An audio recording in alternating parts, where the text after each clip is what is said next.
Jane Unchained Live Talk. This is the very exciting Boycott Meat Roundtable. We've got Joe Enriquez Henry in Iowa. He's driving around trying to get out the vote. And we've got Laura Montoye with Animal Fairness Alliance. Now, Agriculture Fairness Alliance. Joe, let's go to you quickly. Please try not to have a car crash. What are you doing, and how does that relate to Boycott Meat? Well, it's important because here it is, we're urging our fellow Latinos to vote. We know that our community will be voting, but this is so important because many of our people will be voting on election day, not early. So we're going door to door. We're urging our people to vote. We're urging our people to vote for the sake of their safety, to make sure that we have laws in place to protect slaughterhouse workers, to make sure that their vote counts in this election. As you know, Jane, 159 million people are going to vote. 97 million people have already voted up to this last weekend. Our vote will be 18% of the electorate. So 28 million Latinas will be voting in this election. But we want to make sure that every vote is provided by our community. And so I just want to say that, like this poor lady who was a slaughterhouse worker, I don't know her condition. I don't know if she passed away since this photo was taken. She might have a very hard time voting, but she is the reason why you need to get out that vote, so that the slaughterhouse workers who are completely disenfranchised and treated as badly as the animals in some senses have voice and have power. Well, yeah. And Jane, there was a proposal in the House, in Congress, called the HEROES Act. Within the HEROES Act was a piece of legislation to protect slaughterhouse workers, to stop vertical integration of slaughterhouses. And again, that would also have an impact on animals. And of course, the environment too was another part of that legislation that did not get passed. So clearly, we need to make sure that our vote is counted. We can only do that by making sure that our people are voting, provided with all the information they need on election day. There's going to be long lines, but we want to make sure that our people's vote is out there, and we're going to do it. So that's why we're going to go for several more hours tonight. We're going to go all day tomorrow. We're going to make sure that we get our vote out there. 28 million Latinos voting. This is the coronavirus election. It is the key issue in the election for obvious reasons. Joe, I want to stay safe. I know you're busy. I'm going to let you go, and I'm going to talk to Laura Montoye Reese of the Agriculture Fairness Alliance. And so you have actually put out one of the posters that they use, which is this poster, basically saying that the slaughterhouse workers are being exploited just as the animals are being exploited. So you spoke at the Vegan World 2026 Convergence this weekend, and you made an incredible presentation. It was very inspiring. Give us the basics of that presentation. Thanks, Jane. So in the presentation, I walked through the numbers of how effective of the opposition in DC, specifically the animal agriculture lobby, and how they, how much money they spend on lobbying and on campaign contributions. And then we talked a little bit about what it would take for us to get together and introduce our voice in the conversation they're having with our elected official, so that we can bring our voice to, for example, the farm bill that gets passed every 5 years. We can bring our voice to pilot program legislation that we're proposing right now called At-Risk Farmer, that would help animal ag farmers transition to plant-based farming. One of the things that we really focused on in that presentation was the numbers. So yeah, you're putting up one of the screenshots from it. And if you do the math of how many vegans there are in the US, roughly, and what it would take to match, to go toe to toe with big animal ag, like that image. There's one. There's one. If everyone like that guy were giving $10 a month and pooling it together and getting political, we would go toe to toe with big animal ag in DC. If 10% of vegans did that.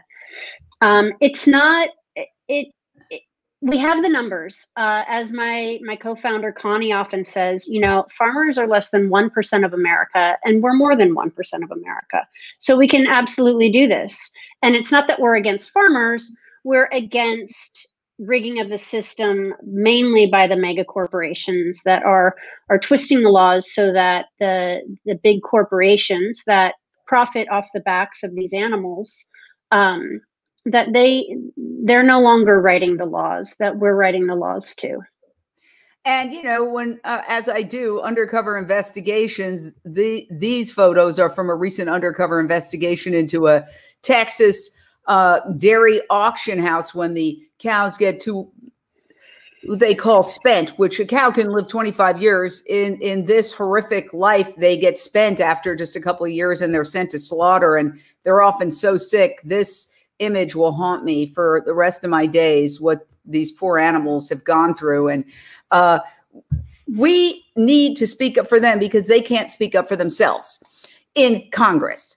Right. I had this idea because I was very struck at the Vegan World 2026 conference. You know, certain people will pick up something and that will be their little gem that they get out of the conference. And there were things that I related to, things I didn't relate to, but your presentation I really related to. And I was like, yes. I'll tell you, I'll be honest with you. When I first heard about your organization, I thought, one vegan marching around Congress, overwhelmed by hundreds of these animal ag people who play baseball with, remember that horrible shooting that happened in the nation's capital, and everybody raced to the scene. It was at a baseball diamond, and turns out the animal agriculture industry was playing baseball with their buddies, the congressmen. And I say congressmen because I think it was mostly men, almost exclusively playing that day baseball. It was terrible. People were shot, but I remember thinking, wow, they're playing baseball with the animal agriculture industry, literally. And so, and that's common. Yes, exactly. So when I heard about your organization at first, before I heard your presentation, I thought, well, what's that going to do? One person walking around, you know, outnumbered. But then you talked about this way to really have parity. And I really want you to go into that a little bit in terms of the numbers, because I think it's really significant. Sure. Would you like me to share my screen and I can show some of those? This isn't a Zoom, unfortunately, so we can do that another day. This is the one I got from the presentation that, you know, 10% of vegans pooling just $10 a month would outlobby big ag. What are your numbers there? Yeah, so the numbers are pretty simple. I can just walk through them.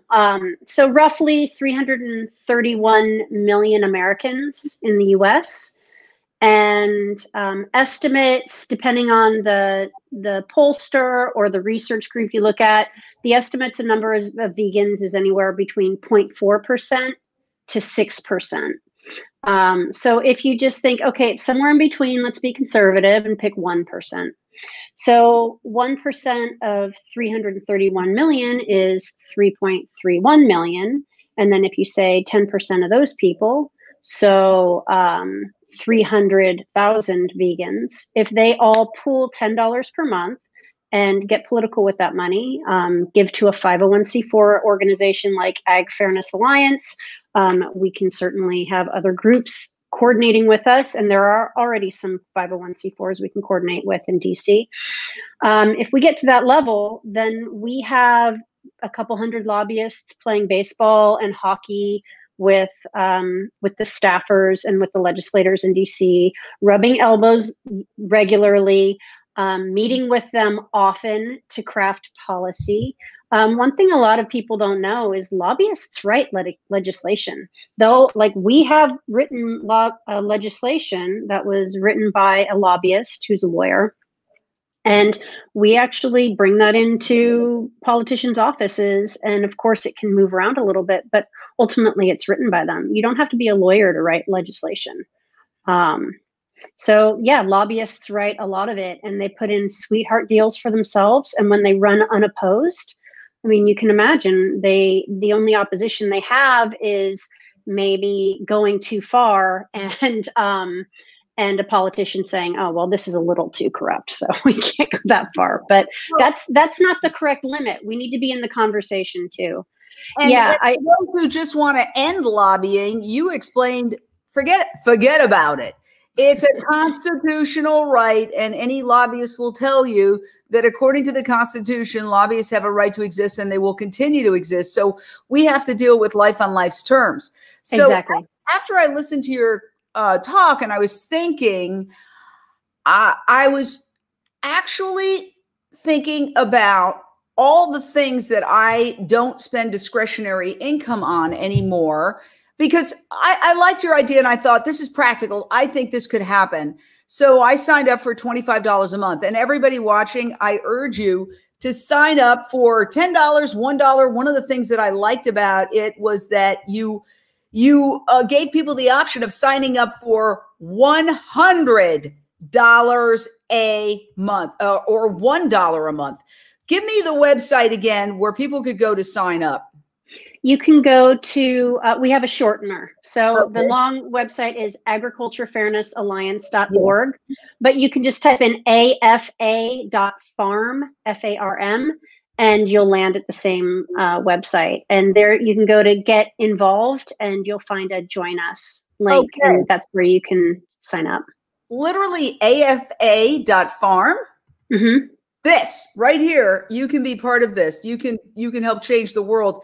If even 5 people watching today sign up for $1 each, over time, that's exponential. So in any case, I was thinking, what are some of the things that I've given up that are discretionary, that I used to think of as necessities that I don't need anymore? Some for lifestyle changes, some for the pandemic.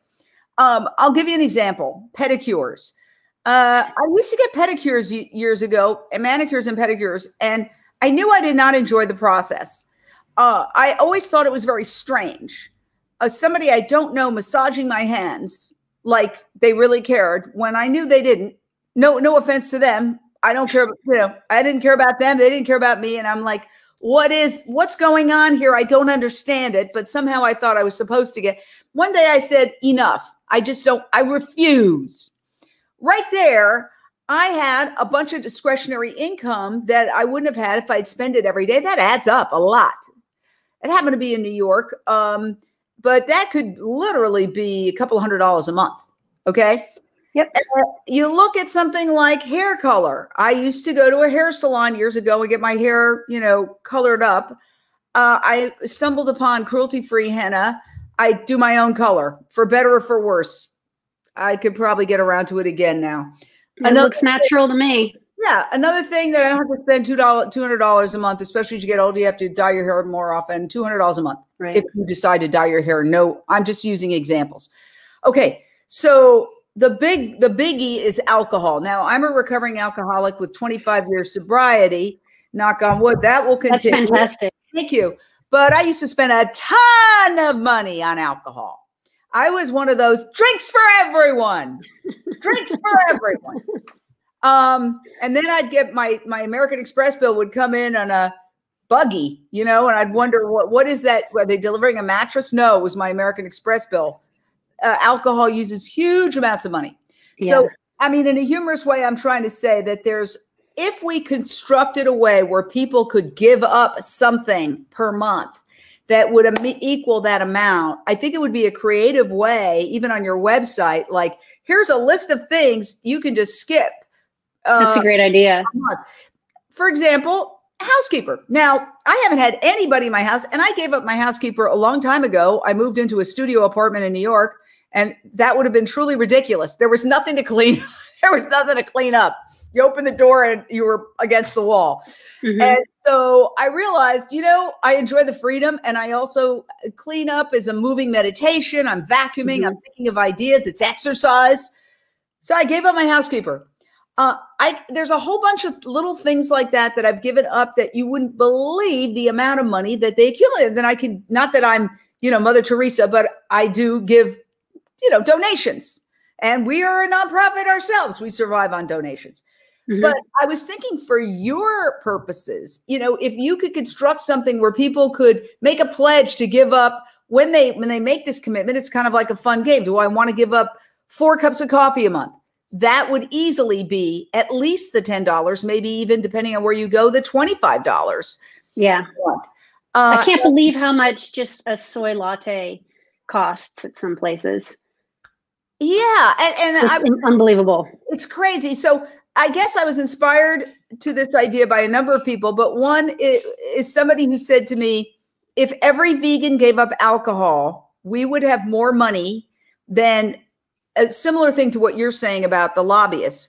Our movement would be able to hit the tipping point in a couple of months. We would have more money than a lot of mainstream organizations.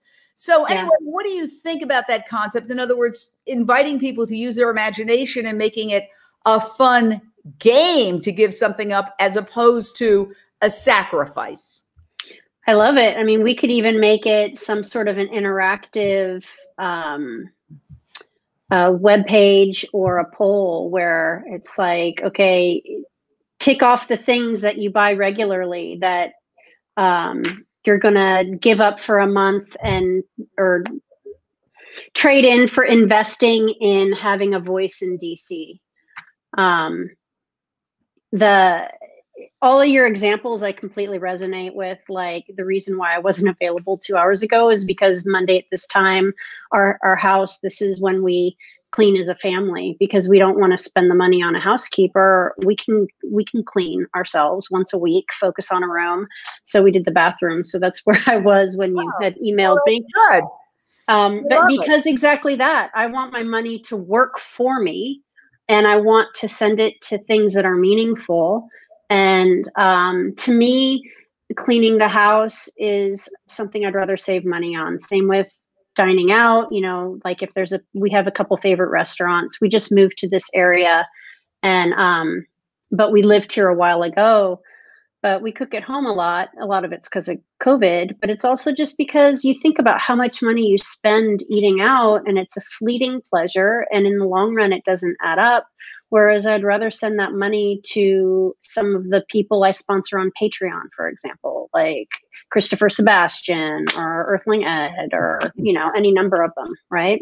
Yeah, I agree with you. And, you know, the only caveat to the eating out is that we like to support vegan restaurants. They're part of the economy. So I always say, I'm not eating out because I'm isolating. I'm staying at home. I'm sorry. There's no meal or party or event that's worth me risking my life. And that's how I feel about it right now. I go out with my dogs and I wear 2 masks, and I run away from the joggers who are jogging like somebody right in front of me without a mask. I feel like it's the height of entitlement to feel like you can just jog. I know it's a very, very divisive issue, so I don't want to get into it. But the point is that this is all part of the vegonomy. This is why, for example, we started a website that's going to be an app in 2021 called Plant-Based Neighbor. If somebody needs, for example, a handyman, I found a vegan handyman. I found a vegan hair cutter. And so the vegan hair cutter introduced me to her boyfriend, who's a vegan handyman. And so I could keep that money in the vegonomy. And I think that part of it is making it a game, you know, as opposed to a sacrifice. Right. So I love your example of cleaning your own house. I was actually inspired years ago, but I think it was Damian Mander who did a thing about, you know, people who feel like it's entitled, like we're so special, we don't need to clean up our own dirt. Like, what makes us so special? I was sweeping in the front once, and a woman walked by at one of my neighbors, and she said, this is a while ago, you can get someone to do that, don't you? And I looked at her, I said, I'm aware. And it took me a while to realize that she was implying that somehow I was humiliating myself by sweeping up in front. But we vegans don't have that kind of mindset because we're not thinking in like stratosphere and status. So it's not the same thing for us. So yeah, anyway, I just wanted to throw that out to you because I thought it could be a fun thing for you to do, even a social media campaign saying, I gave up pedicures for fairness, for Agriculture Fairness Alliance. I love it. Yeah, it could be a fun video campaign where you do Instagram. And what did you give up to fund a lobbyist in DC for animals? You know, it could be a fun thing. So anyway, I'm glad I have a chance to discuss this with you live, because I was going to talk to you about it before or after. But anyway, tell us how you're doing. Are you growing your list of people? And where is the lobbyist group stand now? Well, yeah, we're growing every week. We're adding members, and right now we're moving from one lobbyist to another because we've outgrown our first lobbyist, who was great. He got us started. We developed relationships with about 30 offices on the Hill. And now that it's going to be a new Congress, it's time to bring in someone who has some more connections. And he's tied in with a particular legislative process that we think is the right strategy for introducing our keynote initial legislation, which is the At-Risk Farmer and Rancher Diversification Act. And the idea behind that legislation is, before we go in and start expressing our opinions on the farm bill and asking for fairer policies, we want to make sure that there's a safety net for any farmers animal ag farmers who maybe will be affected by future lobbying. So we want them to be able to transition, and we want to remove obstacles for them as the economy moves toward and embraces plant-based proteins. We want to remove the obstacles stopping the system from moving to that. So that's sort of like the near-term and long-term legislative agenda. In terms of how we're doing, so we have a budget for one full-time lobbyist, maybe a little bit more, where he can bring on partners as needed. And we really want to get to a point where we have like a team of 5 to 8 lobbyists who are working full-time. Lobbying is an interesting endeavor because it's not like you set a project and you know what the timeline's going to be. So many variables come into it. So it's kind of like that old saying, nothing happens for a decade, then a decade happens in a day. I think that was maybe Stalin. But the point is, with lobbying, when you have a full court press, if you're just a one-off lobbyist who isn't engaged every day, like our lobbyist is going to be this session, but if you're just like going and meeting with members of Congress every now and then and pushing one thing, you're like a single issue lobbyist. And you can be effective that way. You can get something that you want. But if you're going to actually affect the system, you need to have a full court press, a constant presence. And what you get with that is you're not just meeting with members of Congress and their staff to push legislation. You're also meeting with the executive branch and all the agencies to make sure that whatever legislation has passed that's favorable or not, that when it's translated into policy, it's written in a proper way. And you have your ear on the ground. So when I was in DC lobbying in February 2019, Jane, you brought up a great example of playing baseball. Well, Billy, our lobbyist, he took me into, the Capital One Arena. And we had to pay $20 because it was a charity event held by Capital One. And it was lobbyists. I'm not even kidding. It was lobbyists against members of Congress and staffers. And all the spouses are in the stands, and then a handful of other people watching them play hockey on the ice. Now, this is a tax-deductible event. And a lot of those lobbyists were working for the banking industry. So Capital One's getting a tax write-off for an event where they're building relationships between their lobbyists and their congressmen. This is perfectly legal. And the more I learn about lobbying, the more apparent the truism just becomes, which is it's all about relationships. And you can only have so many relationships with one lobbyist. So the goal is to get many. And then when they are building relationships with members of Congress, they're getting to know other lobbyists. All of a sudden, it's not just offense, it's defense too. Their ears to the ground, and they know what's bubbling up. They can start to track what the opposition's coming up with, and we can come up with strategies to go against it. So it's a full engagement. And the reason why I'm going into all this is because in that context, we're going to have a lot of different bills we want to propose, and we're going to have a lot of different policy we want created. And you don't know if something's going to take a month or 3 years. And one of the things I'd like to say to our members is, you're investing $10 a month for a full court press lobbying effort that's bringing on a suite of legislation eventually, but really it's bringing our voice to Congress in an ongoing way. So that's why we've set it up for ongoing donations. And I personally would rather have somebody give $10 a month into perpetuity funding our ongoing effort, rather than give us like a $200 one-off donation. I mean, you can, believe me, we'll take $200 one-off. But if I know that that money's coming in, I can hire the lobbyists that we need as needed, because it's like, okay, well, this is our budget and we can depend on that going forward. Now it's time to hire another lobbyist. Okay, now we can afford to bring on this specialized person who has a particular contact we need to get to or whatever, and pay them a one-off fee. We can budget. So that's kind of my Laura's brain dump about lobbying in DC and how I see us bringing this presence. It's fine to have one lobbyist, and that's where we are, but we really want to grow to go toe to toe against big animal ag. And one of the things I just want to say, last thing. Sure. It doesn't have to be, we don't have to be matching them. If we're 1/40th of what they're spending, we will be effective. We will have a voice that members of Congress will hear. Absolutely. And my final question before we wrap up, what about food? You know, a lot of the best arguments for a vegan diet and for promoting plant-based is good plant-based food. Can you do those kinds of distributions in Congress?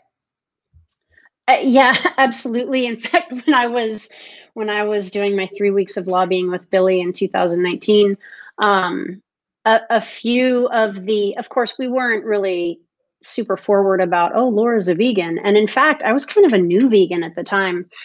I think I'd only been about a year old with veganism. And a few of I was careful about it. We stuck to our script. We were pitching at-risk farmer. It's all about the farmer. It's not about me. But in a handful of offices, the staffers were really curious about like why people are vegan. And so I did the full like pitch. Like, okay, I'm going to give you the whole thing. But yeah, we could bring in delicious food. Like AFA, we announced our first corporate sponsor, Hungry Planet Foods, based in St. Louis.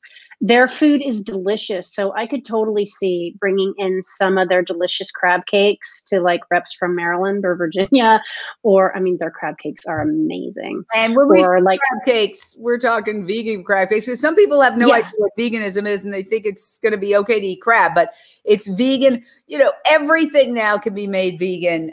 Fish, FYSH, crab cakes, they're all plant-based. Yeah, so you've been able to do that. Yeah. Wow. Yeah, that's absolutely okay. I mean, there are lobbying rules where you can't take someone to a sit-down restaurant.